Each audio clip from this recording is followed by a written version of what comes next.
Hello दोस्तों, नमस्कार। भारतीय इतिहास की क्लास में आपका हार्दिक स्वागत है।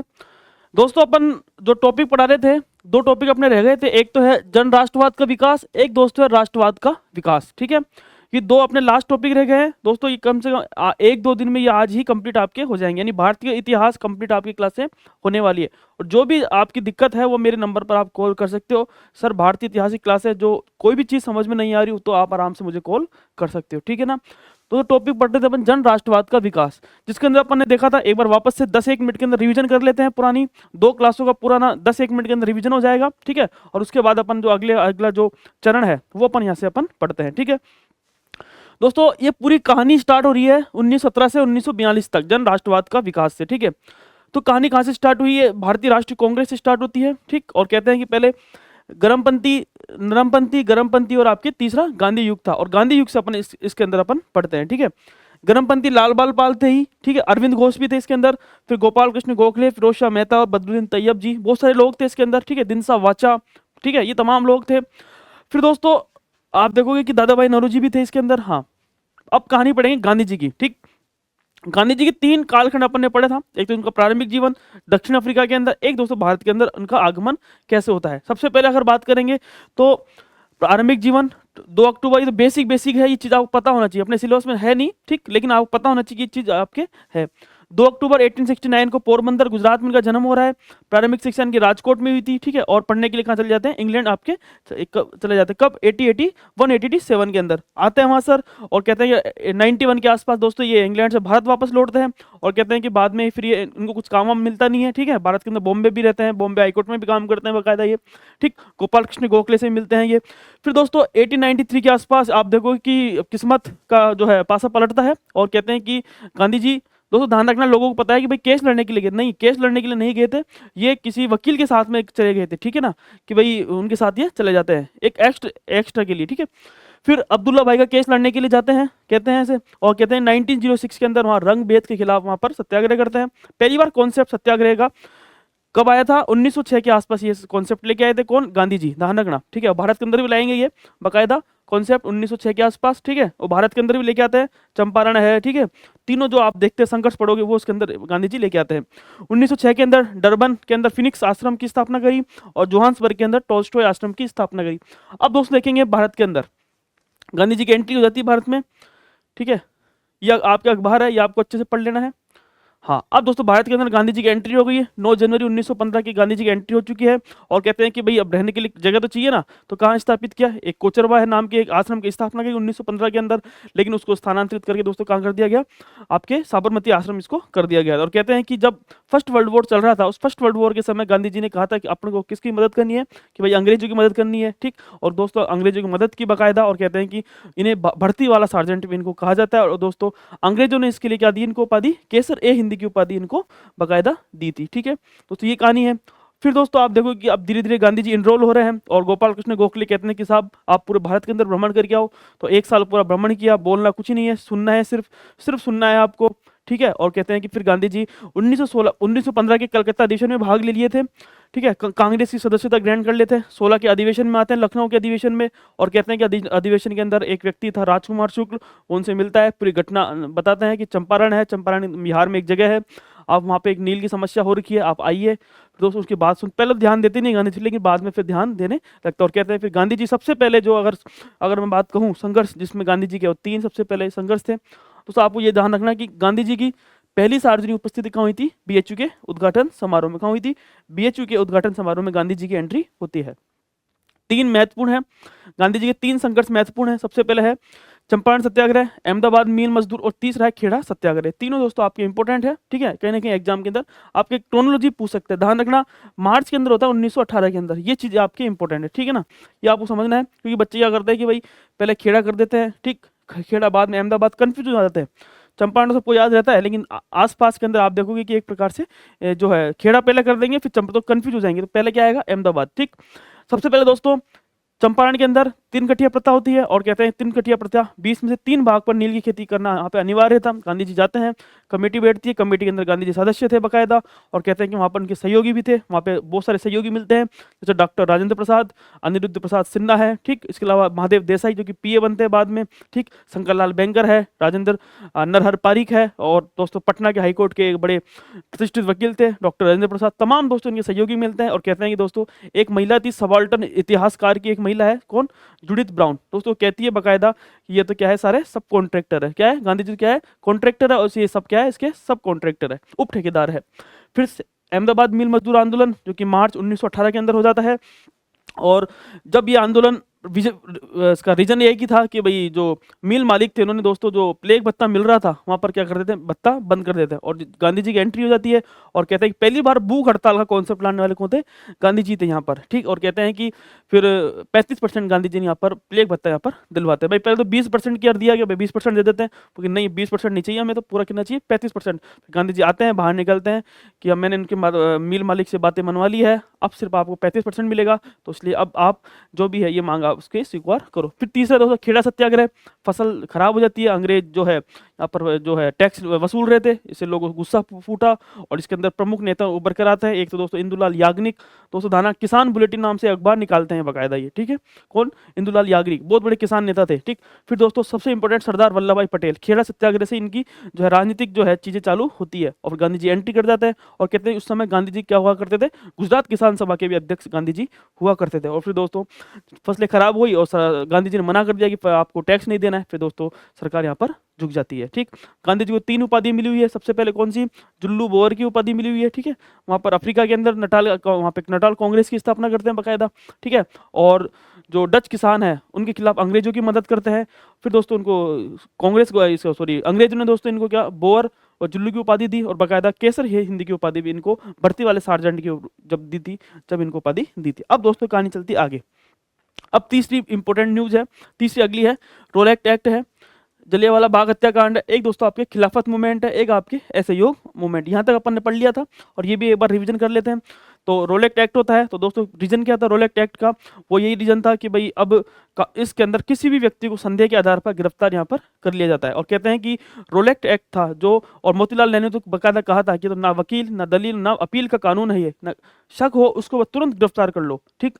तो ये एक प्रकार से काला कानून था, और कहते हैं इसके विरोध में आप देखोगे कि इसके विरोध में 3 लोगों ने तो एक कार्यकारी जो परिषद इस्तीफा दे दिया था, ठीक। मोहम्मद अली जिन्ना साहब थे, 3 लोग थे, ठीक, मदन मोहन मालवीय लोग थे, ठीक है, इस्तीफा दे देते हैं। तो दोस्तों नाम आपको याद रखना है, ध्यान रखना, वो नाम पूछते हैं एग्जाम के अंदर, किन लोगों ने आपके यहाँ इस्तीफा दे दिया था।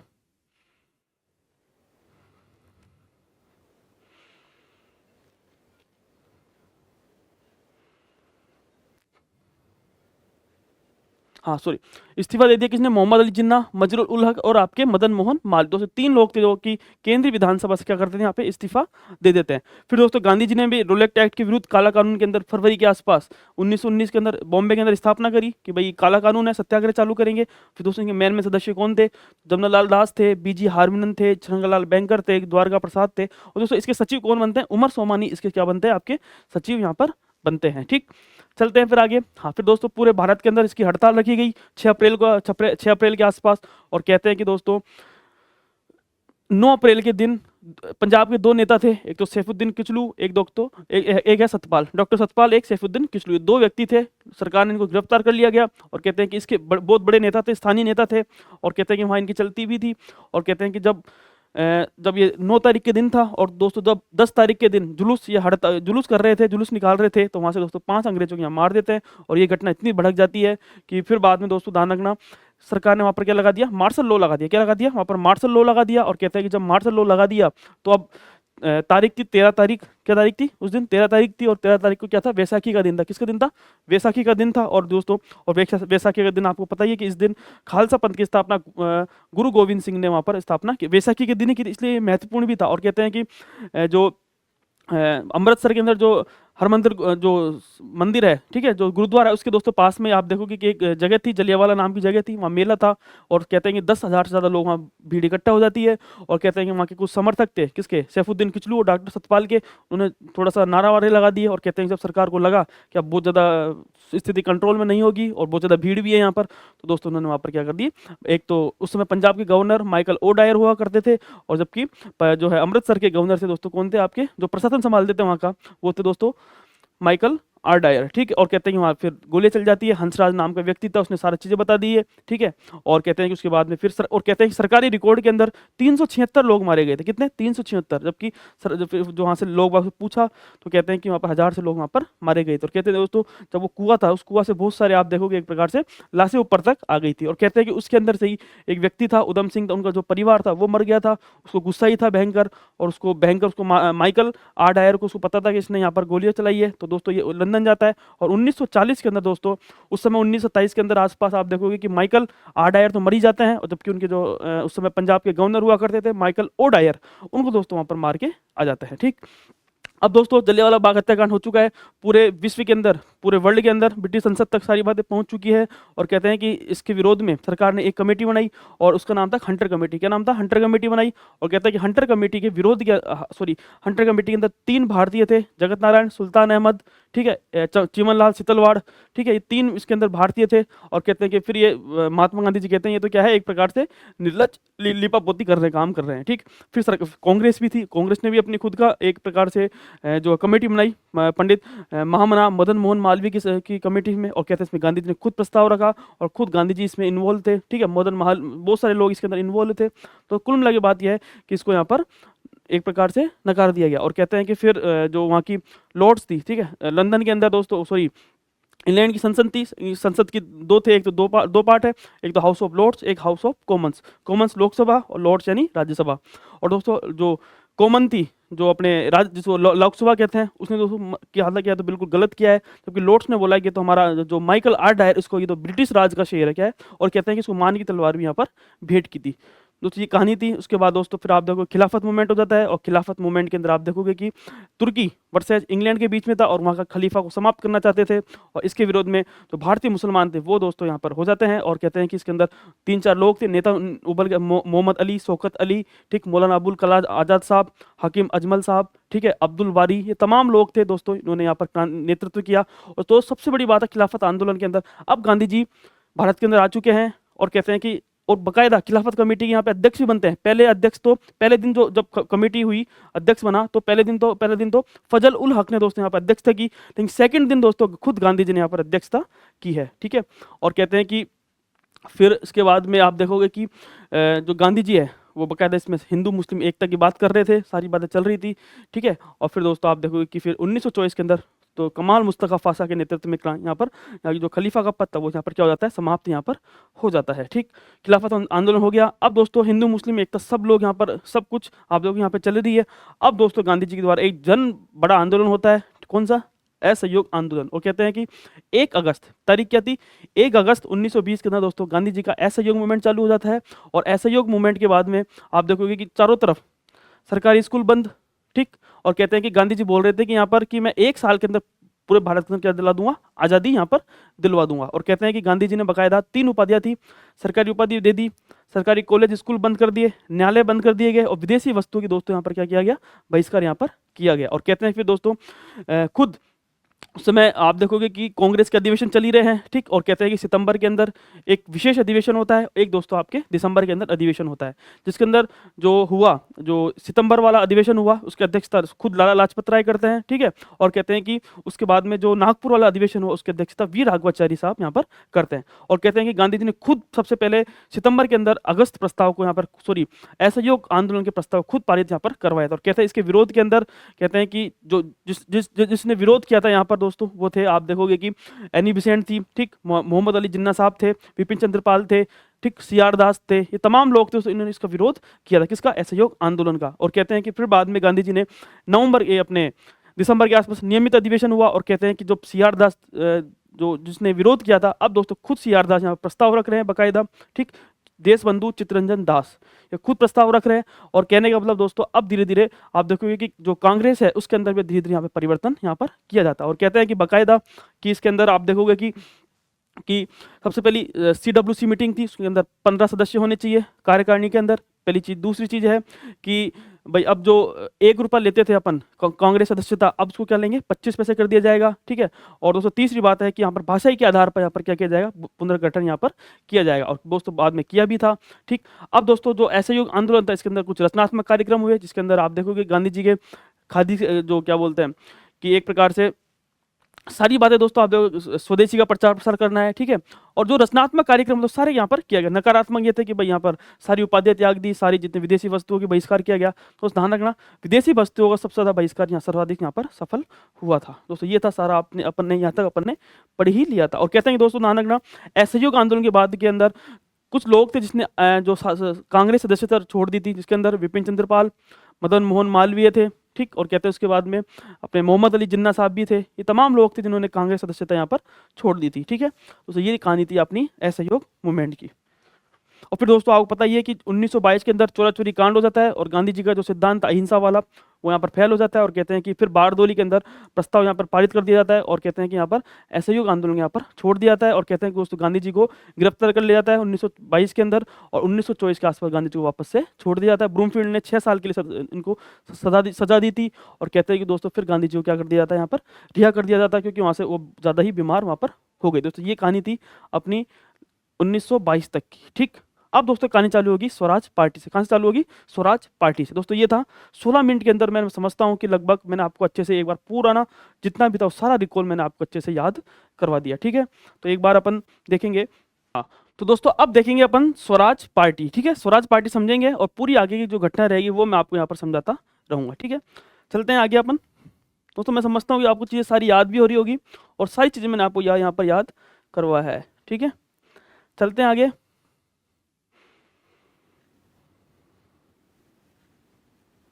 हाँ, अब दोस्तों पढ़ेंगे अपन स्वराज पार्टी, उसके बाद में गांधी दास समझौता, साइमन कमीशन, नेहरू रिपोर्ट, फिर दोस्तों है अपने लाहौर अधिवेशन, फिर दोस्तों अपने सविनय अवज्ञा आंदोलन 1930 तक, ठीक। सबसे पहले देखेंगे स्वराज पार्टी।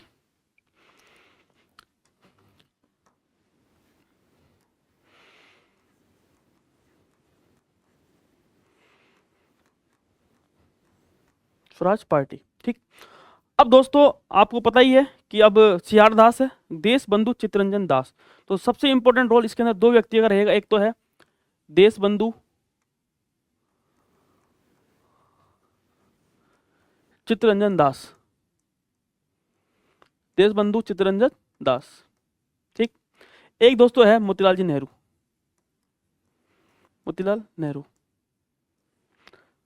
दोस्तों ध्यान रखना देशबंधु चित्तरंजन दास 1925 के आसपास इनकी मृत्यु हो जाती है। और फिर कहते हैं कि जो स्वराज पार्टी थी क्या हो गई थी, एक प्रकार से नेतृत्व विहीन यहाँ पर हो जाती है। उससे पहले तो बढ़िया काम करती है लेकिन उसके बाद में क्या हो जाती है, उनका नेतृत्व विहीन हो जाती है। फिर दोस्तों खुद मोतीलाल जी आगे फिर नेहरू रिपोर्ट निकालते ही हैं, ठीक है। फिर इनका आगे सारा काम अपन आगे पढ़ेंगे, ठीक। अब दोस्तों स्वराज पार्टी क्या चाहती थी तो समझना। सबसे पहले CR दास जी कह रहे थे, CR दास शॉर्ट नाम दोस्तों CR दास, कहते हैं कि 2 गुट है, एक तो है अपरिवर्तनवादी, एक दोस्तों इनकी विचारधारा है एक तो अपरिवर्तनवादी, एक दोस्तों है परिवर्तनवादी। एक तो कौन से है अपरिवर्तनवादी, एक दोस्तों कौन से आपके परिवर्तनवादी। ये 2 इसका इनका गुट है, ठीक। अब दोस्तों CR दास कहते हैं कि एक अब कांग्रेस का अधिवेशन होता है गया अधिवेशन। कौन सा? कांग्रेस का गया अधिवेशन होता है, गया अधिवेशन।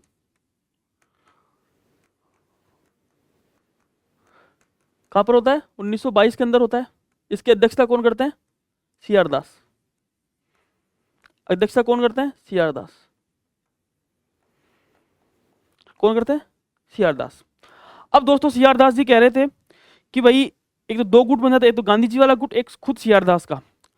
ये CR दास कह रहे थे कि हमको सरकार से लड़ना है ना, तो सड़कों पे तो खूब लड़ लिया, लेकिन अब कहां पर लड़ना है? संसद में। कहां लड़ना है? संसद में। यानी हम एक प्रकार से केंद्रीय विधान परिषद के अंदर हम जाएंगे और वहां से जो कानून, जो भी अंग्रेज सरकार कानून पास करेगी उसका हम विरोध, जो जो हमारे लिए चीजें सही नहीं है उसका हम क्या करेंगे? विरोध करेंगे। ठीक है, यानी एक प्रकार से जो हम लड़ाई पहले सड़कों पर लड़ाई लड़ रहे थे, ठीक, एक प्रकार से अपन एक जन आंदोलन जो जन आंदोलन गांधी जी के द्वारा किया जा रहा था, अब उसको नहीं करके दोस्तों अब क्या करेंगे, एक प्रकार से हम ये जो सड़क का जो आंदोलन था, अब दोस्तों हम संसद तक इस आंदोलन को पहुंचाएंगे। ठीक है, ये दोस्तों क्या चाह रहे थे, कौन, चित्तरंजन दास, तो सी आर दास। लेकिन एक गुट था, वो तो मना कर रहा था कि हम तो इसमें नहीं जाएंगे, और एक दोस्तों गुट था खुद सी आर दास का कि हम इसमें, हम क्या करते हैं, हम इसमें जाना चाहते हैं। ठीक, और कहते हैं कि बाकायदा दो गुट बना, एक तो अपरिवर्तनवादी जो परिवर्तन नहीं चाहते थे, और जो एक परिवर्तनवादी जो परिवर्तन चाहते थे। ठीक, यानी उन्होंने वो कहाँ जाना चाहते, केंद्रीय विधान परिषद के अंदर चुनाव लड़कर,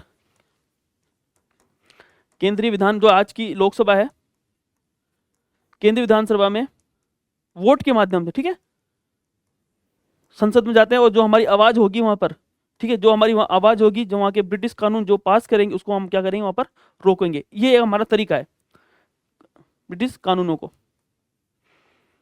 रोकने का काम यहाँ पे बकायदा किया भी था। अब देखेंगे अपन आगे कौन कौन से यहाँ पर रोके थे।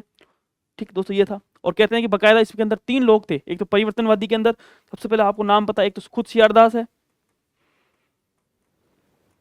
खुद मोतीलाल जी है,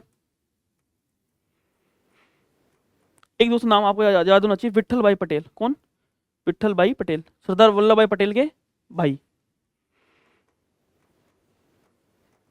जबकि दोस्तों दो लोग थे जो क्या चाहते थे कि भाई अपरिवर्तन, यानी एक प्रकार से हम केंद्रीय विधानसभा के अंदर हम जाना ही नहीं चाहते, ठीक, चुनाव लड़ना नहीं चाहते। तो कहते हैं कि बाकायदा इसके अंदर थे राजेंद्र प्रसाद, सरदार वल्लभ भाई पटेल, सरदार वल्लभ भाई पटेल, ठीक है, सरदार वल्लभ भाई पटेल, ठीक है, और एक सी राजगोपालाचारी। कौन है, सी राजगोपालाचारी, सी राजगोपालाचारी,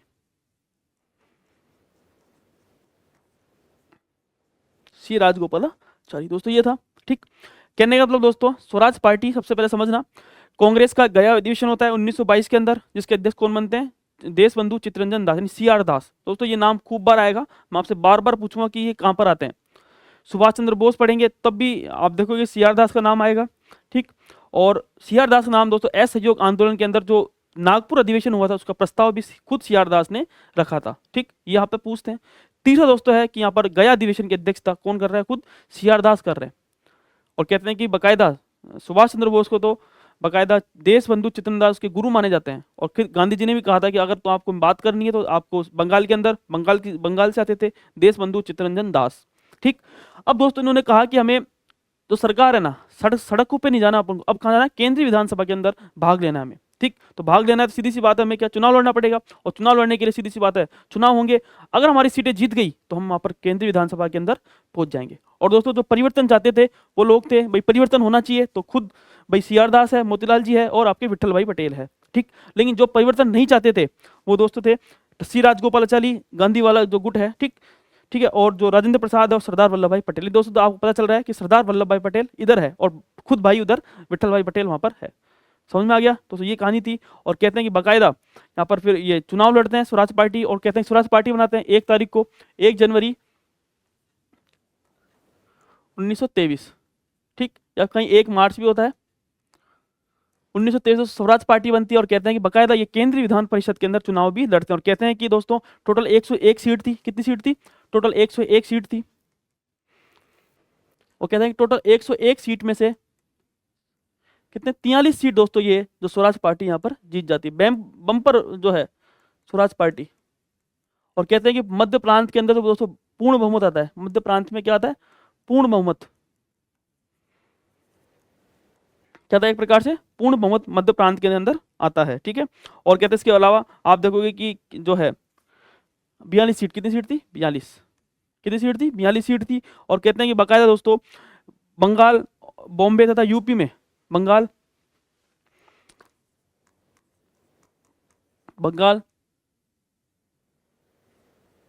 यूपी, ठीक, और बॉम्बे, यहाँ पर सबसे अधिक सीट यहाँ पर किसकी आई, स्वराज पार्टी की। किसकी आती है, स्वराज पार्टी की यहाँ पर सरकार बनती है। और कहते हैं कि दोस्तों बाकायदा विट्ठल भाई पटेल, ध्यान रखना। अब भाई विधान कहते हैं कि यहाँ जीतते ही है, लेकिन जीतने के साथ में कहते हैं विट्ठल भाई पटेल को यहाँ केंद्रीय विधानसभा का क्या बना दिया जाता है, एक प्रकार से यहाँ पे अध्यक्ष यहाँ पर बना दिया, यानी एक प्रकार स्पीकर होता है अपना, जैसे अभी ओम बिरला जी स्पीकर है, वैसे दोस्तों उनको स्पीकर बाकायदा बना दिया जाता है, किसको, विट्ठल भाई पटेल को 1925 में, विट्ठल भाई पटेल केंद्रीय विधान परिषद के अंदर। तो ये कहानी थी आपकी स्वराज पार्टी। फिर कहते हैं कि 1925 के आसपास सरकार ने, कांग्रेस है वो इनके दूर हो ही रही थी, और कहते हैं दोस्तों 1925 के अंदर सीआर दास की मृत्यु हो जाती है, और मृत्यु के साथ ही दोस्तों स्वराज पार्टी क्या हो जाता है, एक प्रकार से अंत हो जाता है। अब कोई मतलब नहीं रहा स्वराज पार्टी का। तो दोस्तों कुल मिला के बाद यह है कि 1922 से लेकर 1925 तक भारत के इतिहास के अंदर अगर मॉडर्न हिस्ट्री की बात करेंगे तो स्वराज पार्टी का महत्वपूर्ण रोल है।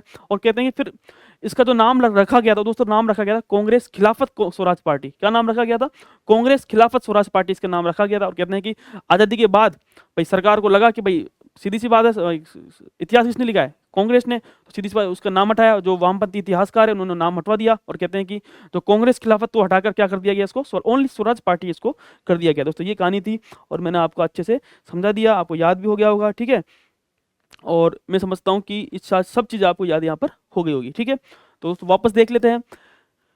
गया अधिवेशन होता है कांग्रेस का, गया अधिवेशन 1922 के अंदर होता है। इसकी अध्यक्षता खुद सीआर दास थे। सीआर दास ने प्रस्ताव रखा कि हम तो बस भाई खुद का अलग से क्या करेंगे, यहाँ पर एक प्रकार से हम केंद्रीय विधानसभा के अंदर जाएंगे और वहाँ पर हम चुनाव लड़ेंगे, चुनाव लड़ने के साथ हम भाग लेंगे, ठीक। लेकिन कुछ एक दृढ़ था, उन्होंने बोला कि हम तो इसके अंदर नहीं जाएंगे। तो कुछ लोग तो परिवर्तनवादी थे और कुछ दोस्तों अपरिवर्तनवादी थे। जो परिवर्तन चाहते थे वो सीआर दास, मोतीलाल जी और विट्ठल भाई पटेल, और जो अपरिवर्तन चाहते थे वो श्री राजगोपालाचारी, राजेंद्र प्रसाद और आपके सरदार वल्लभ भाई पटेल, ठीक। फिर दोस्तों जब चुनाव ना हो गए, ठीक, जो 25 के चुनाव होते हैं, चुनाव के दोस्तों बम्पर ये चुनाव जीतते हैं स्वराज पार्टी। और कहते हैं कि 101 में से टोटल कितनी सीट जीतते हैं, 42 सीट यहाँ पर जीत, कितने 42 सीट जीतते हैं। और कहते हैं कि मध्य प्रांत के अंदर दोस्तों पूर्ण बहुमत आता है इनका, क्या आता है, पूर्ण बहुमत। जबकि बंगाल, यूपी और बॉम्बे के अंदर दोस्तों इनकी सर्वाधिक सीटें यहाँ पर आती है। और बाकायदा दोस्तों फिर स्वराज तो बाकायदा केंद्रीय विधान परिषद जो है लोकसभा है आज की, उसको दोस्तों स्पीकर भी वहाँ पर विट्ठल भाई पटेल को वहाँ पर बना दिया जाता है, ठीक है। और कहते हैं कि फिर सीआर दास जी 1925 के आसपास इनकी डेथ हो जाती है, मृत्यु हो जाती है। दोस्तों फिर स्वराज पार्टी का कोई यहाँ पर रोल यहाँ पर नहीं रहता है। दोस्तों ये था स्वराज पार्टी, समझते हैं आप अच्छे से, ठीक है। और इसको एक एक चीज अपन यहाँ पर समझ के चलते हैं। स्वराज पार्टी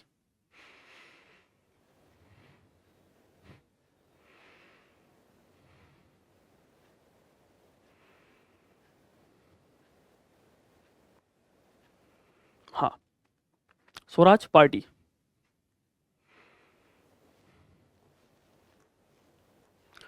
कांग्रेस का अधिवेशन दोस्तों कहाँ होता है, गया के अंदर होता है। और अध्यक्ष किसको बनाया जाता है, सीआर दास जी को यहाँ पर अध्यक्ष यहाँ पर बना दिया जाता है, ठीक। और खुद सीआर दास ने दोस्तों विधान परिषद में चुनाव में भाग लेने का प्रस्ताव रखते हैं, लेकिन इनकी गांधी जी के समर्थकों के विरोध के कारण यह प्रस्ताव क्या होता है, गिर जाता है। और दोस्तों इस अधिवेशन में दो गुट यहाँ पर बन जाते हैं, एक तो गांधी गुट, एक तो खुद गांधी गुट, एक दोस्तों खुद सीआर दास गुट, दो गुट बन जाते हैं यहाँ पर। प्रस्ताव यहाँ पे गिर जाता है गया अधिवेशन के अंदर, ठीक है। अब दोस्तों चलते हैं आगे। हाँ, जो लोग थे कि भाई हम तो कांग्रेस जो है केंद्रीय विधान परिषद के अंदर हम भाग लेना चाहते हैं, एक तो परिवर्तनवादी गुट था, एक अपरिवर्तनवादी गुट था। कारण आपको समझ में आ गया, ठीक है। कारण क्या है इनका, मेन कारण क्या था कि केंद्रीय विधान परिषद के अंदर भाग लेना है चुनाव के अंदर, हम वहां पर जाएंगे ना तो हमारी सारी बातें वहां तक पहुंचेगी, ठीक। एक तो अपरिवर्तनवादी है, एक दोस्तों परिवर्तनवादी है। हम तुम लड़ाई लड़ो किससे, सड़क तक, हम लड़ाई लड़ेंगे संसद से, ठीक। सीआर दास परिवर्तनवादी है, मोतीलाल नेहरू जी है और एक विट्ठल भाई पटेल है, ठीक। इधर डॉक्टर राजेंद्र प्रसाद है, सी राजगोपालाचारी, एक दोस्तों यहाँ पर वल्लभ भाई पटेल है जो कि अपरिवर्तनवादी थे यहाँ पे, ठीक। अब दोस्तों परिवर्तन विचारधारा क्या है समझना एक बार। परिवर्तन जो विचारधारा थी इसके अनुसार चुनाव में भाग लेना चाहिए तथा विधान परिषद में जाकर सरकार की जितनी भी गलत नीतियां होगी ना उसको हम क्या करेंगे, विरोध करेंगे। क्या करेंगे यहाँ पर, विरोध करेंगे, जिससे यदि हम चुनाव में भाग नहीं लेंगे तो निष्क्रिय हो जाएंगे। और इसके अनुसार दोस्तों गलत लोग विधान परिषद में पहुंच जाएंगे और सरकार की गलत नीतियों क्या करेंगे यहाँ पर, विरोध यहाँ पर करेंगे। दोस्तों ये कहानी थी जो परिवर्तन चाहते थे।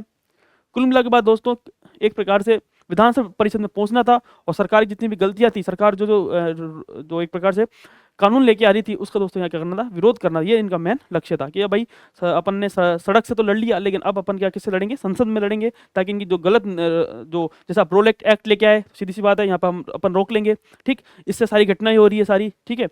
पब्लिक सेफ्टी बिल आगे आप देखोगे 1929 में पब्लिक सेफ्टी बिल भी होगा। यानी एक प्रकार से दोस्तों जो संसद के अंदर जो बिल लेके आएंगे हमसे क्या करेंगे, विरोध करेंगे। ठीक, ये और जबकि दोस्तों कुछ लोग थे तो कहते थे कि अपरिवर्तनवादी, ठीक है, यानी एक प्रकार से आप देखोगे कि भाई अगर अपन संसद में जाएंगे ना, ये जो अपरिवर्तनवादी लोग कह रहे थे कि भाई फिर हमारा जो जन आंदोलन है, जो हमारे जितने भी आंदोलन यहाँ पे किए हैं वो सब एक प्रकार से खत्म हो जाएंगे। ठीक है, इनका कोई एक प्रकार से कुछ होगा नहीं। और कहते हैं कि जो जो जब विधान परिषद में जाएंगे ना लोग, तो सीधी सी बात है पद लोलुपता आ जाएगी, पद के अंदर उनके एक प्रकार से पैसे से ले लेंगे। तो दोस्तों कुल मिला के बात यह है कि ये क्या कर रहे थे, यहाँ पर मना कर रहे थे। तो इसके अनुसार हमें चुनाव में भाग नहीं लेना चाहिए, क्योंकि ऐसा करने पर हम सरकार के समर्थक हो जाएंगे और सरकार की गलत नीतियों का भी हम विरोध नहीं कर पाएंगे। और इसके अनुसार दोस्तों चुनाव में भाग लेने से क्या हो जाएगी, पद लोलुपता के शिकार हो जाएंगे तथा राष्ट्रीय आंदोलन में हम पूरा ध्यान यहाँ पर नहीं दे पाएंगे। और कहते हैं दोस्तों इसके चुनाव में हमें भाग न लेकर गांधी जी ने कुछ रचनात्मक कार्यक्रम को बढ़ावा देना यहाँ पर चाहिए। कुल मिलाकर दोस्तों यहाँ पर जो अपरिवर्तनवादी जो लोग थे वो जहाँ पर जाना नहीं चाहते थे। और कहते हैं दोस्तों स्वराज पार्टी CR दास ने 1 जनवरी तारीख है 1 जनवरी 1923 को कहाँ पर, इलाहाबाद, आपको याद रखना इलाहाबाद कहाँ पर है, इलाहाबाद, क्योंकि आपको पता ही है इलाहाबाद के अंदर क्या है, आनंद भवन। क्या कौन सा भवन है, आनंद भवन। और आनंद भवन किसका था, आपको पता है मोतीलाल जी का था, बहुत अच्छा घर था। ठीक है, स्वर्णिम जो है जो घरों में सबसे महत्वपूर्ण घर था आनंद भवन। और इलाहाबाद में स्वराज पार्टी की यहाँ पर स्थापना हो सकती है। तो क्वेश्चन पूछ सकते हैं आपसे स्वराज पार्टी की स्थापना कहाँ हुई थी, तो इलाहाबाद के अंदर। कब हुई थी, तो 1 जनवरी 1923 को। ठीक, अध्यक्ष किसको बनाया जाता है, तो CR दास खुद अध्यक्ष बनते हैं, महासचिव खुद मोतीलाल जी नेहरू से क्या बनते हैं, महासचिव यहाँ पर आपके बनते हैं। ठीक है, यहाँ तक दोस्तों आपको समझ में आ गया होगा मैं समझता हूँ। चले आगे। हाँ, अब दोस्तों हाँ, सितंबर 1930 जो 23 के अंदर कांग्रेस का जो विशेष अधिवेशन होता है, जिसके अंदर दोस्तों आप देखोगे कि यहाँ पर क्या हो जाती है, स्वराज पार्टी को क्या हो जाती है, यहाँ पर मान्यता मिल जाती है। क्या मिल जाती है, स्वराज पार्टी को यहाँ पर क्या मिल जाती है, मान्यता मिल जाती है। ठीक, अब 1923 के दोस्तों चुनाव होते हैं पार्टी के, और कहते हैं कि पार्टी के अंदर स्वराज पार्टी ने भाग लिया। और कहते हैं कि मध्य प्रांत, कौन सा प्रांत है, मध्य प्रांत में दोस्तों स्वराज पार्टी में क्या हो जाता है, एक प्रकार से पूर्ण बहुमत यहाँ पर मिल जाता है। क्या मिल जाता है, पूर्ण बहुमत यहाँ पर स्वराज पार्टी को मिली। और कहते हैं कि जो 101 सीट थी ना, टोटल 101 सीट में से 42 सीटें, कितनी सीटें, 42 सीटें दोस्तों यहाँ पर जो कि है स्वराज पार्टी को मिलती है। और बाकायदा सीटें मिलती है, लेकिन बाकायदा हमारा लोकसभा का स्पीकर भी बनता है। यानी एक प्रकार से विधानसभा जो कि केंद्रीय उस समय विधान मंडल थी, उसके अंदर दोस्तों आप देखोगे कि विट्ठल भाई पटेल को, किसको, विट्ठल भाई पटेल को यहाँ पर अध्यक्ष यहाँ पर बनाया जाता है। और कहते हैं कि बंगाल, बॉम्बे तथा यूपी में सर्वाधिक स्वराज पार्टी सर्वाधिक सीटें यहाँ पर प्राप्त हुई थी। और कहते हैं दोस्तों स्वराज पार्टी ने एक रूल था, एक सरकार ने एक समिति बना रखी थी, ली कमीशन। किसका, ली कमीशन, एक दोस्तों मुडीमन कमेटी, उसका भी विरोध किया संसद में। ठीक, एक तो ली कमीशन था, एक दोस्तों मुडीमन कमेटी। यानी एक प्रकार से मुडीमन कमेटी तो द्वैत शासन पर रोक लगाने के लिए बनाई गई थी। तो द्वैत शासन था, ये बिल्कुल गलत है, इस पर रोक लगाओ। एक तो ली कमीशन था जो उच्च जाति के जो लोग हैं वो उच्च नौकरियों में लगे हुए हैं, इनको बंद करो, भारतीयों को भागीदारी दो, इसमें उच्च नौकरियों में लगे हुए हैं, इनको दोस्तों रोकने के लिए एक तो केंद्रीय विधानमंडल ली कमीशन तथा एक मुडीमन समिति की दोस्तों यहाँ पर क्या किया गया, यहाँ पर विरोध किया गया। और कहते हैं कि 1925 तक आते आते स्वराज पार्टी का तो पतन ही हो गया। और क्योंकि 1925 में तो CR दास का निधन हो जाता है, और अब दोस्तों अच्छे नेतृत्व यहाँ पर अभाव यहाँ पर हो जाता है। तो दोस्तों ये था स्वराज पार्टी। मैं समझता हूँ आपको सारी चीज़ें याद हो गई होगी, चीज़ समझ में आ गई होगी, रीजन क्या था स्वराज पार्टी बनाने का। और कहते हैं कि 1925 तक आते आते स्वराज पार्टी एक प्रकार से समाप्त हो जाती है। और जैसे क्योंकि CR दास जी का देहांत हो चुका है, मृत्यु हो चुकी है, तो अब कौन संभालेगा पार्टी, खुद नेता ही अगर है नहीं तो सीधी सी बात है कहाँ से पार्टी चलेगी दोस्तों। कांग्रेस एक प्रकार से यहाँ पर स्वराज पार्टी को, यहाँ पे कांग्रेस खिलाफत स्वराज पार्टी नाम से थी। ठीक है, क्योंकि कांग्रेस भी चाहती थी कि पार्टी का कोई लेन देन तो है नहीं, कोई मतलब निकला नहीं दोस्तों। अब यहाँ से स्वराज पार्टी यहाँ पर खत्म हो जाती है। फिर आप दोस्तों खुद आप देखोगे कि अब एक प्रकार से जो आगे होगा वो मोतीलाल जी नेहरू आगे दोस्तों रिपोर्ट निकाल लेंगे, बाकायदा सारी चीज़ें होगी। ठीक है, ज़्यादा समझता हूँ कि आपको सारी चीज़ समझ में आ गई होगी। ठीक, चलते हैं आगे। हाँ दोस्तों, एक पढ़ लेते हैं गांधीदास समझौता। ठीक, गांधीदास समझौता होता है बाकायदा 6 नवंबर 1924। कब होता है ये, 6 नवंबर 1924 को होता है। गांधी जी और जो कि है सीदास गांधी जी है, CR दास जी है और मोतीलाल जी नेहरू के बीच दोस्तों मध्य कहाँ पर हुआ, बॉम्बे के अंदर समझौता होता है बाकायदा। प्रमुख बातें क्या होगी कि जो स्वराज पार्टी होगी ना, वो एक प्रकार से क्या करेगी, स्वतंत्र निकाय के रूप में काम करेगी। और जो स्वराज पार्टी का अलग क्या होगा, एक प्रकार से सचिवालय भी क्या होगा, एक प्रकार से अलग होगा। ठीक, ये तो दोस्तों स्वराज पार्टी। अब चलते हैं साइमन कमीशन। क्या चलते हैं, साइमन कमीशन।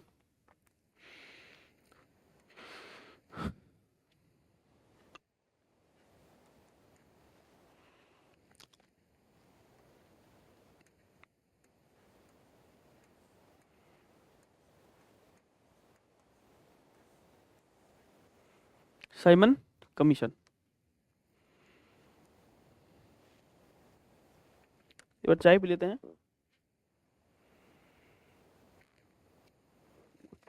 सब समझ में आ रहा होगा आपको, याद भी हो रहा होगा, ठीक है, और सब चीज़ें आपको याद हो रही होगी।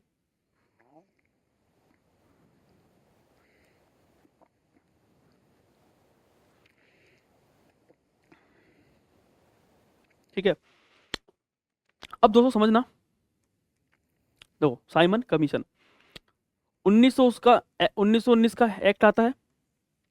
1919 के एक्ट में कहा गया था कि अगले 10 वर्षों में, भारत में एक संवैधानिक सुधार के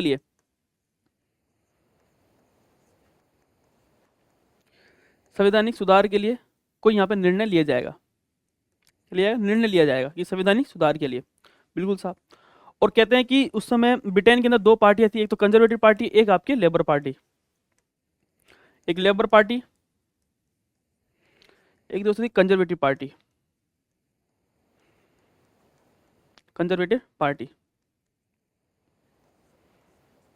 ठीक, और कहते हैं कि लेबर पार्टी तो कुछ ज़्यादा लेबर, यानी एक प्रकार से इजी जो है, उनको वही सहूलियत दे देगी। किसको, आप देखोगे कि साइमन कमीशन को। एक दोस्तों कंजर्वेटिव पार्टी एक तो थोड़ा सा क्या करेगी यहाँ पर, एक प्रकार से थोड़ा सा उसको थोड़ा सा हार्ड करेगी। ठीक है, अब दोस्तों 1919 के एक्ट में बकायदा कहा गया, भारत परिषद अधिनियम के, कि 10 वर्ष के बाद में, अगले 10 वर्ष के बाद में संवैधानिक स्थिति की जांच के लिए हम क्या बनाएंगे, एक प्रकार से आयोग बनाएंगे। और कहते हैं कि जब ब्रिटेन में कंजर्वेटिव पार्टी और लेबर पार्टी है, ठीक है, और दोस्तों अगर कंजर्वेटिव पार्टी आएगी तो थोड़ा सा हार्ड होगा, और जबकि लेबर पार्टी आएगी तो थोड़ा सा इजी हो जाएगा।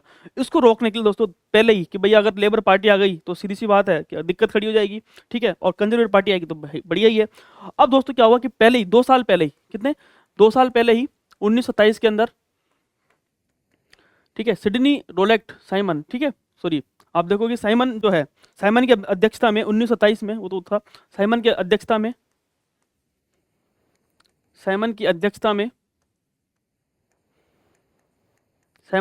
दोस्तों एक जांच बनाया, मतलब एक कमेटी बनाई।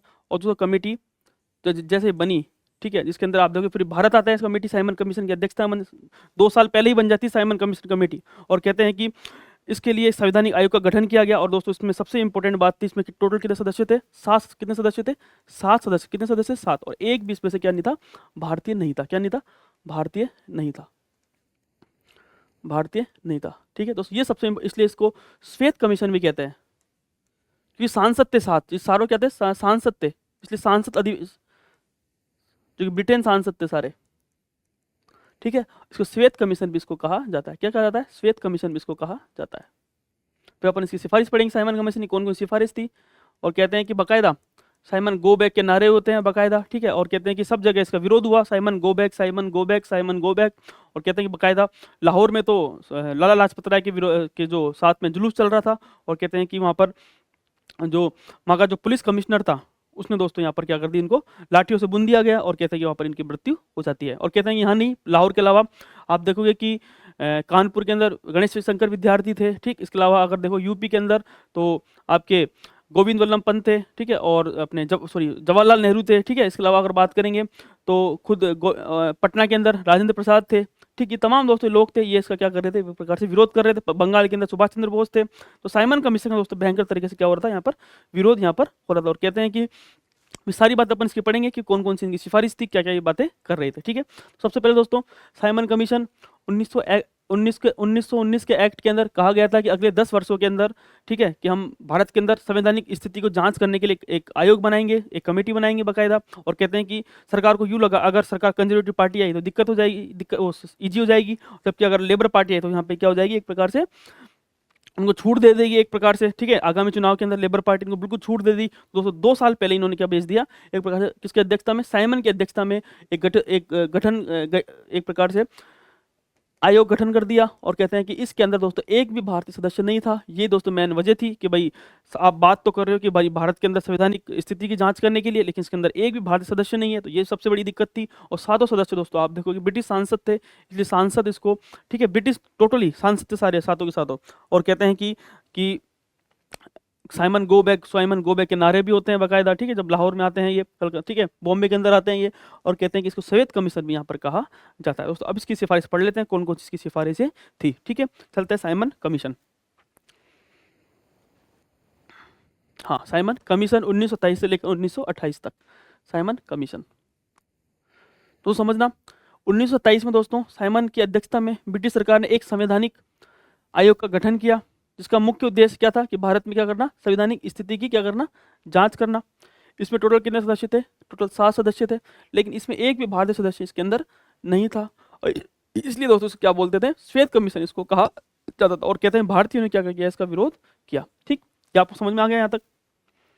अब दोस्तों कहानी क्या थी, वजह नोट भाई। 1919 के जो भारत परिषद अधिनियम था उसमें कहा गया था कि 10 वर्ष बाद भारत में संवैधानिक स्थिति की जांच की जाएगी। लेकिन साइमन कमीशन का गठन समय से 2 वर्ष पहले ही कर दिया गया, क्योंकि उस समय आप देखो ब्रिटेन में कंजर्वेटिव पार्टी सत्ता में थी, ठीक, तथा आगामी चुनाव में अगर हार का खतरा था। और कहते हैं कि लेबर पार्टी आएगी तो सीधी सी बात है कि भाई यहाँ पर छूट दे सकती है। तो दोस्तों कहने का मतलब है कि यहाँ पर जो है दिक्कत खड़ी हो गई कि अगर लेबर पार्टी आएगी तो क्या दे देगी, इनको एक प्रकार से छूट दे देगी। ठीक, इसलिए दोस्तों 2 साल पहले यहाँ पर साइमन जो है कमीशन यहाँ पर क्या कर दिया, गठित यहाँ पर कर दिया गया। और कहते हैं कि 11 दिसंबर 1927 को इलाहाबाद में हुए एक सर्वदलीय सम्मेलन में, जिसमें साइमन कमीशन दोस्तों क्या किया गया, यहाँ पर विरोध यहाँ पर किया गया। और कहते हैं चारों तरफ साइमन गो बैक के नारे चल रहे थे। 3 फरवरी 1928 को दोस्तों आयोग बंबई आता है और काले झंडे के साथ साइमन वापस जाओ, साइमन गो बैक के दोस्तों यहाँ पर क्या करते हैं, यहाँ पे नारे लगाए जाते हैं। क्या क्या कर दिया था, यहाँ पे नारे लगाए जाते हैं। कितनी तारीख थी, 3 फरवरी 1928। फिर कहते हैं कि सब जगह हुआ, ठीक, चारों तरफ आप देखोगे कि एक प्रकार से अगर बात करेंगे कहाँ कहाँ हुआ, तो विरोध कहाँ कहाँ हुआ। तो विरोध के अंदर सबसे पहले देखेंगे लाहौर में कौन कर रहे हैं, लाला लाजपत राय।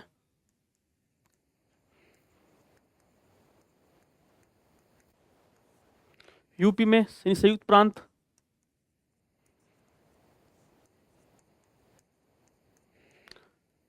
पंडित जवाहरलाल नेहरू। उस समय दोस्तों पंडित जवाहरलाल नेहरू एक प्रकार युवा वर्ग थे, ठीक है, पंडित जवाहरलाल नेहरू। गोविंद वल्लभ पंत,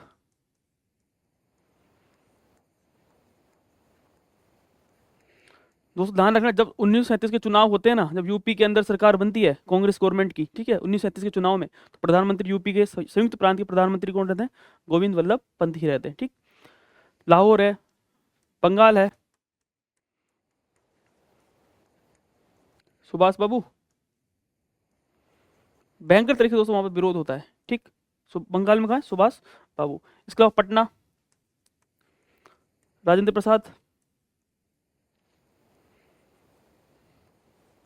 वहां दोस्तों का विरोध होता है, किसका, साइमन गो बैक का। ठीक है, ये सारी बातें। तो लाहौर में लाला लाजपत राय, संयुक्त प्रांत में पंडित जवाहरलाल नेहरू, गोविंद वल्लभ पंत, बंगाल में सुभाष बाबू और पटना के अंदर राजेंद्र प्रसाद। दोस्तों ये लोग क्या करते हैं, विरोध करते हैं। ठीक, अब दोस्तों सबसे इंपॉर्टेंट क्या है, हाँ, लाहौर में लाला लाजपत राय ने साइमन कमीशन का विरोध किया, तब पुलिस ने दोस्तों पुलिस ने लाठीचार्ज कर दिया। और कहते हैं इसमें लाला लाजपत राय क्या हो जाते हैं, शहीद हो जाते हैं।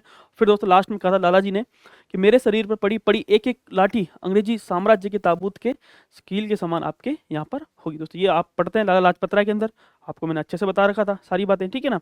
तो कुल मिला के बाद दोस्तों अंग्रेजी साम्राज्य के ताबूत के कील के समान जो है लाला जी लास्ट में कह के गए थे। अब पढ़ते हैं दोस्तों, सबसे इंपॉर्टेंट दोस्तों है कि इनकी प्रावधान यहाँ पे क्या क्या इनसे बातें की गई थी। ठीक, और कहते हैं कि जो साइमन कमीशन आया था उसने टोटल 10-15 बातें की थी। सबसे बड़ी बात दोस्तों है कि यहाँ पर 3 पार्टी थी जिसने साइमन कमीशन क्या कर दिया, समर्थन किया। साइमन कमीशन का समर्थन 3 पार्टी ने किया। समर्थन किसने, 3 पार्टी ने। कौन कौन सी, मैं आपको याद वापस दिलाना चाहूंगा। एक तो दोस्तों पंजाब में कौन सी पार्टी थी, यूनिस्ट पार्टी। पंजाब में कौन सी पार्टी? Unionist party. एक दोस्तों मद्रास में जस्टिस पार्टी अपन पढ़ते हैं, जब अपन निम्न जातीय आंदोलन पढ़ते हैं तो जस्टिस पार्टी का नाम आपके दिमाग में आना चाहिए, जस्टिस पार्टी। एक दोस्तों था सफी गुट, सफी गुट। ये तीन दोस्तों थी जिन्होंने, आप एक प्रकार से मान लो कि किसका समर्थन किया था? आपके साइमन कमीशन का दोस्तों यहाँ पर समर्थन किया। कौन कौन सी पार्टी थी? पंजाब में यूनिस्ट पार्टी, मद्रास में जस्टिस पार्टी और एक दोस्तों सफी गुट। ये तीन जो पार्टियां थी जिसमें साइमन कमीशन ने क्या किया था? यहाँ पर समर्थन यहाँ पे किया गया था। ठीक, अब पढ़ लेते हैं दोस्तों इनकी प्रावधान। सबसे पहला प्रावधान था दोस्तों इनका कि भारत में क्या होना चाहिए? संघात्मक व्यवस्था यहाँ पर लागू होनी चाहिए। कैसी व्यवस्था? संघात्मक की व्यवस्था यहाँ पर लागू होनी चाहिए। ठीक, सेकंड दोस्तों है कि भाई ब्रिटिश प्रांत है, ठीक है, और ब्रिटिश प्रांत और एक प्रकार से आप देखोगे कि जो देसी रियासत, इन दोनों को दोस्तों मिलाकर क्या कर दिया जाना चाहिए? एक प्रकार से संघ, एक संघ का निर्माण यहाँ पर कर देना चाहिए। ठीक है, अब द्वैत शासन दे दिया गया है। ठीक, ये तो समाप्त किया जाना चाहिए, लेकिन प्रांतों को यहाँ पर क्या दे देनी चाहिए? स्वायत्ता यहाँ पर दे देनी चाहिए। किसको? प्रांतों को यहाँ पर स्वायत्ता दी जानी चाहिए। ठीक है, द्वैत शासन क्या कर देना चाहिए? आप समाप्त कर दिया जाना चाहिए। फिर दोस्तों केंद्र में भारतीयों को उत्तरदायित्व नहीं दिया जाना चाहिए कि यहाँ पर केंद्र के अंदर। ठीक है, इनका मेन दोस्तों था प्रांतों को स्वायत्ता यहाँ पर देनी चाहिए। फिर थी अगली जो है मेन, हाँ, ब्रह्मा को, जो ब्रह्मा है उसको दोस्तों भारत से बाहर अलग कर दो, सिंधु को नया प्रांत बना दो। और दोस्तों धारणा सबसे इंपॉर्टेंट, पृथक निर्वाचन गलत है लेकिन इसे फिर भी जारी कर देना चाहिए। दोस्तों ये सबसे इंपॉर्टेंट, ये सबसे होती नेगेटिव बातें। ठीक है, नेगेटिव बातें थी क्योंकि सीधी सी बात है पृथक निर्वाचन अब भी दे रहे हैं लेकिन उसको जारी रखना चाहिए। कह रहे हैं कि गलत है, जब भी दोस्तों क्या कर रहे हैं? जारी रखना चाहिए। दोस्तों नकारात्मक बात है। फिर दोस्तों मताधिकार का दायरा बढ़ाया जाना चाहिए, लेकिन सार्वभौमिक, अभी भी सार्वभौमिक मताधिकार की बात नहीं कर रहे हैं। ठीक, किसकी बात नहीं कर रहे हैं? सार्वभौमिक मताधिकार की बात नहीं। दोस्तों ये प्रमुख बातें थी। और कहते हैं कि साइमन कमीशन का समर्थन पंजाब का यूनिस्ट पार्टी, मद्रास की जस्टिस पार्टी, एक सफी गुट था दोस्तों, इसने इसका क्या समर्थन यहाँ पर किया था। दोस्तों कहने का मतलब है कि एक प्रकार से साइमन कमीशन था उसका दोस्तों एक प्रकार पूरा विरोध हुआ, जो इसकी बातें थी वो भी बिल्कुल गलत बताई गई। ठीक है, अब दोस्तों ये सारी कहानी थी, साइमन कमीशन आता है, सारी बात मैंने आपको अच्छे से समझा दी, याद करवा दिया कि साइमन कमीशन ने क्या क्या किया, क्या क्या इसके रीजन थे, कौन सी पार्टी ने किसका समर्थन किया और उसकी ये सारी बातें। तो एक बार अपन साइमन कमीशन वापस समझ लेते हैं और फिर अपन आगे की क्लास के सॉरी इसी के अंदर दोस्तों इसके बाद अपन नेहरू रिपोर्ट पढ़ेंगे और नेहरू रिपोर्ट के बाद दोस्तों अपन लाहौर अधिवेशन पढ़ेंगे। उसके बाद में अपन सविनय अवज्ञा आंदोलन जो अपन यहाँ अच्छे से पढ़ लेंगे। ठीक है, तो एक बार देख लेते हैं साइमन कमीशन। हाँ, तो 1919 के एक्ट के अंदर दोस्तों अगले कहा गया कि बाकायदा कि अगले 10 वर्षों के अंदर एक संवैधानिक सुधार जो है आयोग बना दिया जाएगा। ठीक, और कहते हैं कि वहाँ पर उस समय अगर लेबर पार्टी रही तो वहाँ पर उनको क्या देगी? छूट दे देगी। तो इसलिए हम 2 साल पहले ही बना देते हैं। और कहते हैं कि साइमन की अध्यक्षता में एक जांच आयोग बनाया गया और कहते हैं कि इसके अंदर 7 लोग थे, एक भी भारतीय सदस्य इसके अंदर शामिल नहीं था। ठीक, फिर दोस्तों भारत आते हैं बाकायदा, बॉम्बे के अंदर उतरते हैं और साइमन गो बैक के नारे लगते हैं बाकायदा। ठीक, और कहते हैं कि लास्ट में फिर इनको साइमन को जो विरोध हुआ कहाँ पर हुआ? तो आप देखोगे कि एक प्रकार से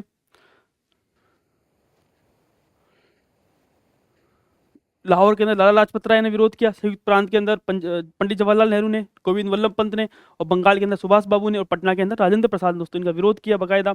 और कहते हैं कि इसके बाद में फिर लाला लाजपत राय ने तो उनको यहाँ पर लाठियों से यहाँ पर भून दिया जाता है। अब दोस्तों बातें क्या थी? सबसे पहली बात थी कि भारत के अंदर क्या होना चाहिए? संघात्मक व्यवस्था लागू हो जानी चाहिए। दूसरी बात, ब्रिटिश जो भारत है और एक प्रकार से जो देसी रियासत है उन दोनों को मिलकर एक संघ बना दो। ठीक, तीसरी बात, ब्रह्मा को भारत से अलग कर दो, सिंध का एक नया प्रांत बना दो।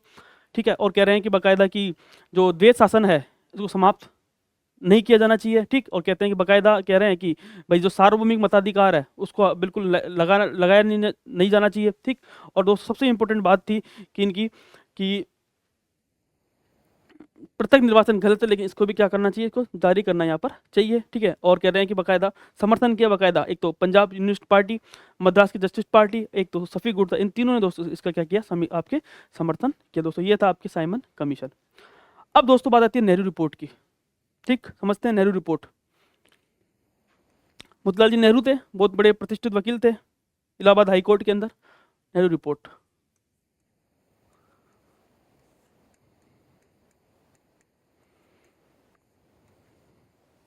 ठीक, अब कह रहे हैं कि भाई आपने साइमन जो रिपोर्ट थी उसको विरोध कर दिया। ठीक, 1919 के अंदर भारत शासन अधिनियम था उसका विरोध कर दिया। कुल मिला के बाद दोस्तों ये है कि हम जो इतना सारा कर रहे हैं ना वो आपके लिए तो कर रहे हैं, मोटेंगी की घोषणा होती है उसके अंदर भी आपने विरोध कर दिया। तो दोस्तों कुल मिला के बात यह है कि आप सब सारे विरोध कर लो, ठीक। अब दोस्तों एक व्यक्ति था बिर्केनहेड, क्या नाम था? भारत सचिव था लॉर्ड बिर्केनहेड।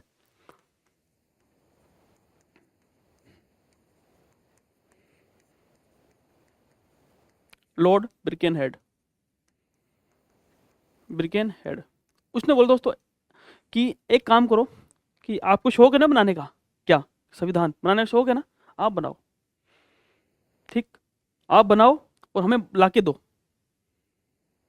और उनको पता था बकायदा बिर्केनहेड को कि लड़ेंगे इस बात में जाएगा, और ये देखना रिपोर्ट कोई मतलब भी की नहीं रहेगी, ये मना कर देंगे क्लियर, ठीक। क्योंकि एक टाइम तो कह रहे हैं सारे कि भाई स्वराज की चाहिए इनको, और कह रहे हैं इस रिपोर्ट में कहेंगे बकायदा डोमिनेंट स्टेट की बात करेंगे, तो ये खुद के अंदर कॉन्ट्रोडिक्शन है। जिन्ना साहब खुद अपना अलग कर रहे हैं। कुल मिला के बाद दोस्तों रहरी रिपोर्ट एक प्रकार से फेल ही होती है, ठीक, ठीक है। लेकिन बिर्केनहेड साहब कह रहे हैं बकायदा कि भाई संवैधानिक सुधार करने हैं तो बना दो एक रिपोर्ट, आपको जो करना है करो, संवैधानिक चीज़ें बताओ हमारी सारी चीज़ें, ठीक है। तो कुल मिला के बात यह है कि एक प्रकार से चुनौती दी बकायदा बिर्केनहेड ने कि भारतीयों को संविधान बना के यहाँ पे क्या दी, एक प्रकार से चुनौती दी। और कहते हैं कि 10 सदस्यीय कमेटी थी, मोतीलाल नेहरू की अध्यक्षता में बनती है, 10 कमेटी थी जिसके अंदर 10 नाम आपको पता होना चाहिए कौन कौन थे। कुछ सुभाष चंद्र बोस थे, अणे थे, ठीक है, एक प्रकार से तेज बहादुर सप्रू है, जोशी है, ठीक, NM जोशी है, अणे है, ठीक है, और सरदार मंगल सिंह है, सोहेब कुरैशी है, अली इमाम है। अली इमाम का नाम वापस मैं पूछूंगा आपसे कहाँ पर, धरासना सत्याग्रह के अंदर, ठीक। जब धरासना सत्याग्रह होगा तो अली इमाम का नाम आपके दिमाग में आएगा। फिर दोस्तों आप देखोगे कि अगस्त 1928 के आसपास नेहरू रिपोर्ट प्रस्तुत होती है, और नेहरू रिपोर्ट के अंदर कौन कौन सी बातें थी वो अपन अच्छे से यहाँ पर समझते हैं, ठीक। तो दोस्तों देखते हैं नेहरू रिपोर्ट सबसे पहले। हाँ, नेहरू रिपोर्ट, ठीक है। तो अब दोस्तों नेहरू रिपोर्ट के अंदर सबसे पहले भारत सचिव थे लॉर्ड बिर्केनहेड। कौन थे?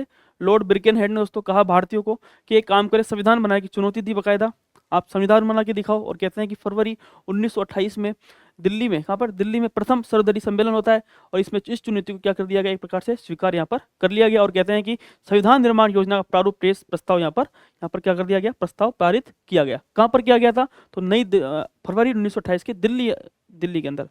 कहते हैं कि फिर दूसरी जो सम्मेलन हुआ कहाँ पर, बॉम्बे के अंदर। कहाँ हुआ था?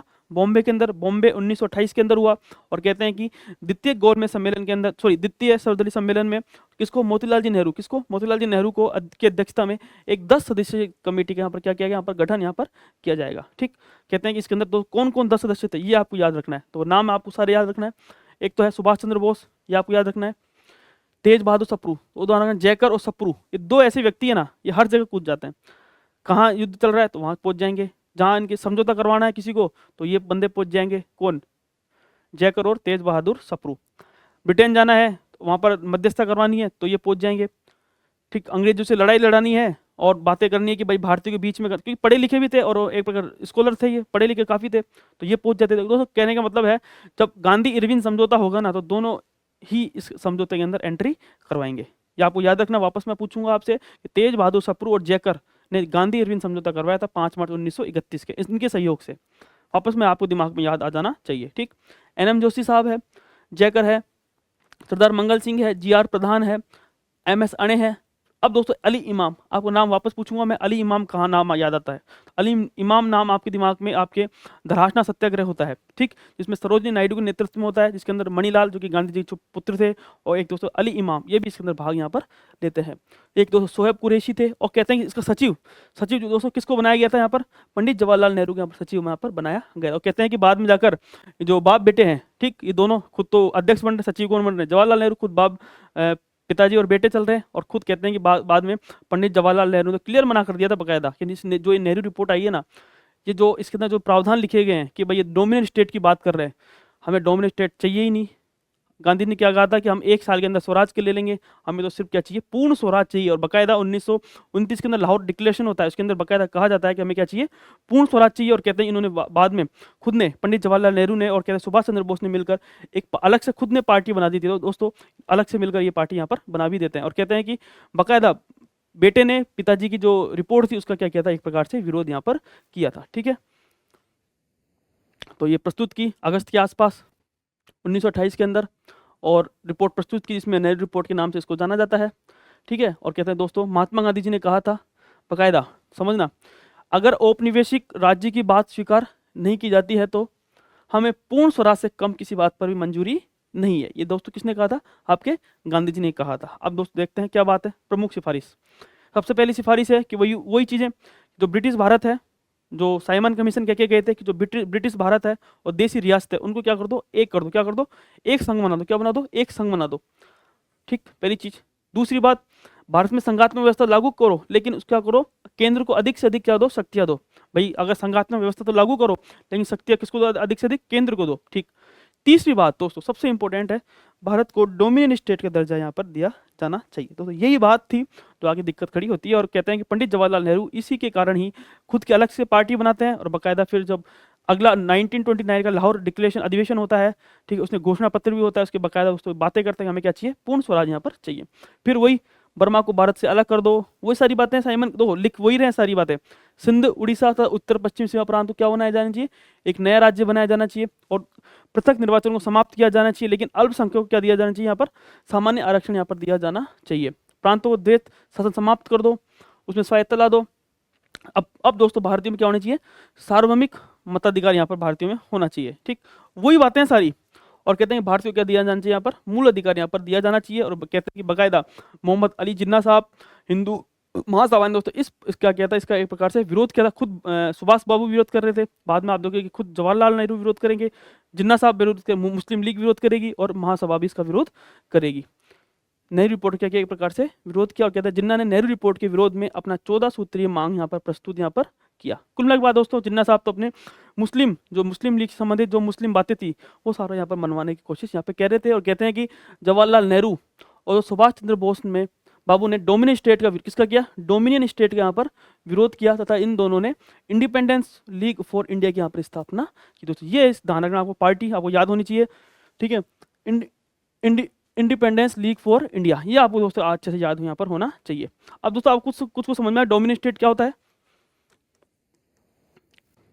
डोमिनियन स्टेट यानी एक प्रकार शासन तो हमारे पास रहेगा, लेकिन पूरा कंट्रोल किसके पास रहेगा? ब्रिटिश क्राउन के पास। किसके पास रहेगा? British crown. फिर क्या मतलब हुआ? कुछ मतलब हुआ क्या? ब्रिटिश क्राउन के पास में क्या रहेगा? पूरा कंट्रोल यहाँ पर रहेगा। ये एक प्रकार से भारत पर शासन तो अपन करेंगे, लेकिन कंट्रोल किसका रहेगा? किसका रहेगा? क्राउन का। तो ये था दोस्तों डोमिनियन स्टेट। इसका विरोध हुआ बकायदा, और कहते हैं कि बकायदा फिर जब कांग्रेस का लाहौर अधिवेशन आया, और कहते हैं कि लाहौर अधिवेशन के अंदर 1929 के अंदर अध्यक्षता बनाया किसको?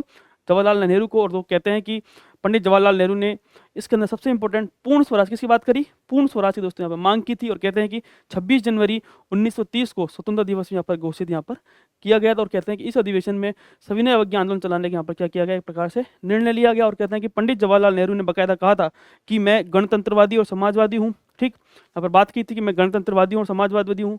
और ये नदी जो थी रावी नदी के तट पर इन्होंने भाषण, अच्छा सा भाषण दिया। और कहते हैं हमें क्या चाहिए? पूर्ण स्वराज की यहाँ पर मांग यहाँ पर प्रस्तुत करते हैं। दोस्तों ये था अपना 1929 तक का कांग्रेस का लाहौर अधिवेशन। मैं समझता हूँ आपको अच्छे समझ में आया होगा, अच्छे से याद भी हुआ होगा। ठीक है, और पूरी कहानी दोस्तों पिक्चर यही थी कि मैं डोमिनियन स्टेट की जो मांग कर रही थी नेहरू रिपोर्ट, इसका सब क्या करते हैं? इसका विरोध यहाँ पर करते हैं। आपने देखा होगा कि जो साइमन कमीशन था और जो नेहरू रिपोर्ट थी सिमिलर है। ठीक, उसके अंदर बात कर रहे हैं कि भाई जो है द्वैत शासन समाप्त नहीं किया जाना चाहिए, यहाँ पर समाप्त करने की बात कर रहे हैं। उधर सार्वभौमिक मताधिकार बात नहीं देने की बात की, यहाँ पर मताधिकार दे रहे हैं। वहाँ पर डोमिनियन स्टेट की थी, यहाँ भी डोमिनियन स्टेट की थी। वहाँ पर प्रांतों को स्वायत्तता देने की बात चल रही थी, यहाँ पर केंद्र को ज़्यादा अधिक तवज्जो देने की बात चल रही थी। तो कुल मिला के बाद दोस्तों सारी कहानी एक ही है, एक ही बात है। लाओगे कहाँ से? तो दोस्तों कुल मिला के बात यह है कि जो डोमिनियन स्टेट था उसके विरोध में कांग्रेस, जो जवाहरलाल नेहरू और सुभाष बाबू ने दोस्तों विरोध किया डोमिनियन स्टेट का। और इन दोनों ने दोस्तों जो है एक पार्टी बनाई थी। पार्टी का नाम आपको अच्छे से याद रखना है, इंडिपेंडेंस लीग फॉर इंडिया। तो आप पूछ सकते हैं क्वेश्चन के अंदर कि इंडिपेंडेंस लीग फॉर इंडिया की पार्टी की स्थापना किसके विरोध के अंदर किसने बनाई थी? तो जवाहरलाल नेहरू और सुभाष चंद्र बोस ने। यह आपको अच्छे से याद यहाँ पर कर लेना है। ठीक है, तो ये कहानी थी सारी अपनी।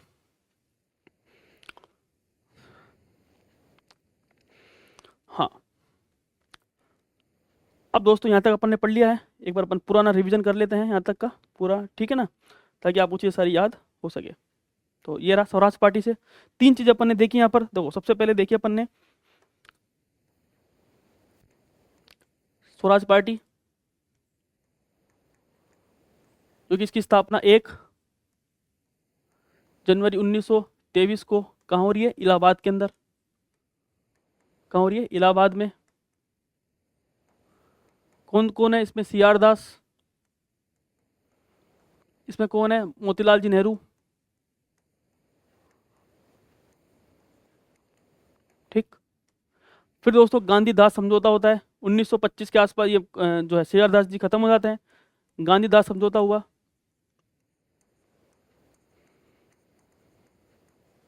कुल मिला के बाद दोस्तों गांधी के बीच में और मोतीलाल जी नेहरू और अपने सी आर दास के बीच जो समझौता होता है उसमें कहते हैं कि बाकायदा हमारे स्वतंत्र निकाय होना चाहिए स्वराज पार्टी का, एक दोस्तों अलग से सचिवालय होना चाहिए। फिर अगर बात करेंगे साइमन कमीशन भारत आता है 1927 के अंदर, ठीक। सारी रिपोर्टें वही थी, इसे श्वेत अधिवेशन भी कहते हैं, श्वेत कमीशन भी कहते हैं, क्योंकि इसमें सारे भारतीय सदस्य थे, सारे भारतीय सदस्य नहीं थे।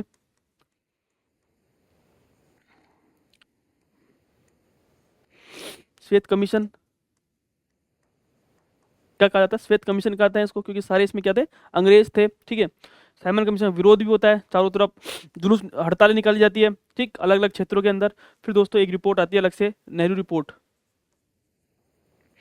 कौन सी रिपोर्ट है? नेहरू रिपोर्ट। और कहते हैं कि इसमें बाकायदा लॉर्ड बिरकेन हेड ने क्लियर कहा था कि अगर आपको संविधान बनाना तो आप बना दे, ठीक। और कहते हैं कि साइमन कमीशन की सारी बातें इसके अंदर थी, नेहरू रिपोर्ट के अंदर। और कहते हैं कि बाकायदा इसका विरोध डोमिनियन स्टेट, मैन दोस्तों था डोमिनियन स्टेट,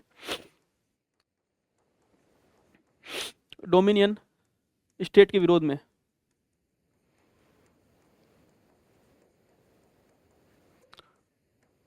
तो कौन किसने? आप देखोगे एक प्रकार से जवाहरलाल नेहरू,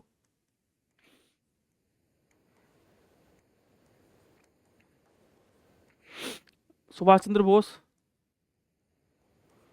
अलग से पार्टी बनाते हैं बाकायदा इसके विरोध, इंडियन इंडिपेंडेंस लीग के नाम से, ठीक है। और कहते हैं कि बाकायदा किसने विरोध किया नेहरू रिपोर्ट का? तो आप देखोगे कि नेहरू रिपोर्ट का विरोध मुस्लिम लीग करती है, हिंदू महासभा करती है।